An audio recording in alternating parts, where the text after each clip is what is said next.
মাইল্লা শেখ মুজিবের মাইল্লা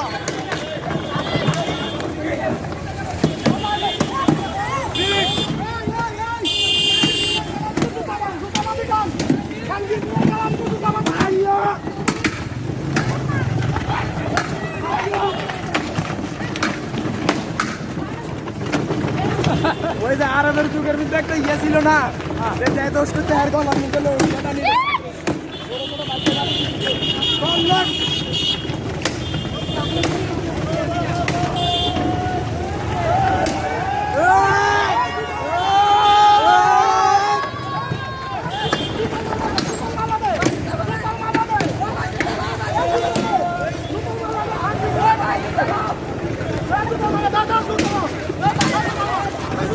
জুতা জুতা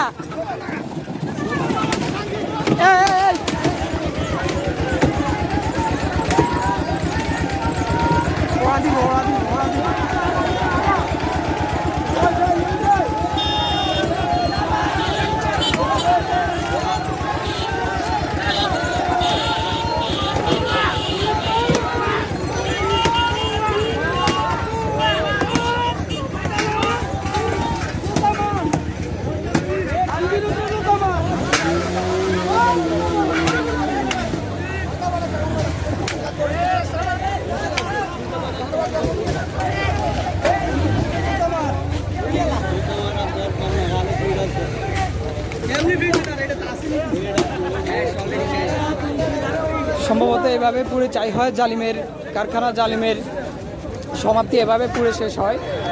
হ্যাঁ, এই সেই মূর্তি, যেই মূর্তির বিরুদ্ধে, যেই মূর্তির বিপক্ষে অনেক ওলামায়ে কেরাম কথা বলেছেন, এবং সেই ওলামায়ে কেরামরা এই মূর্তির বিরুদ্ধে কথা বলতে গিয়ে তারা অনেকেই অনেক নির্যাতন নিপীড়নের শিকার হয়েছেন।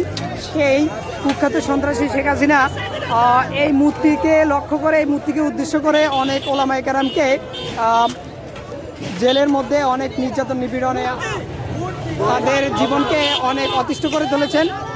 এমনকি জেলের মধ্যে রেখে পর্যন্ত আল্লামা দেলোয়ার হোসেন সাঈদীকে খুন করা হয়েছে, এবং তাকে দীর্ঘ 13টি বছর কারাবদ্ধ রেখে তাকে নির্যাতন নিপীড়ন করে হক কথা বলার কারণে তাকে হত্যা পর্যন্ত করা হয়েছে। এই সেই মূর্তি আজ আগুনে পুড়ে জ্বলে ছাই হচ্ছে। এভাবেই মনে হয় নির্যাতনের শেষ হয়, এভাবে মনে হয় জালিমের শেষটা মনে হয় এভাবেই হয়, যেটা আমাদের কাছে নিদর্শন হয়ে থাকবে, ইতিহাস হয়ে থাকবে। দর্শক, এখান থেকে আমরা শিক্ষা নিতে পারি জালিমের শেষ পরিণতি কতটা ভয়াবহ হতে পারে। এটা তো সামান্য মাত্র দুনিয়ার চিত্র, পরকালের চিত্র সম্পর্কে তো আমাদের দুনিয়ার মানুষের কোনো ধারণাই নেই, আমরা ওই ব্যাপারে তো কোনো ধারণাই করতে পারি না।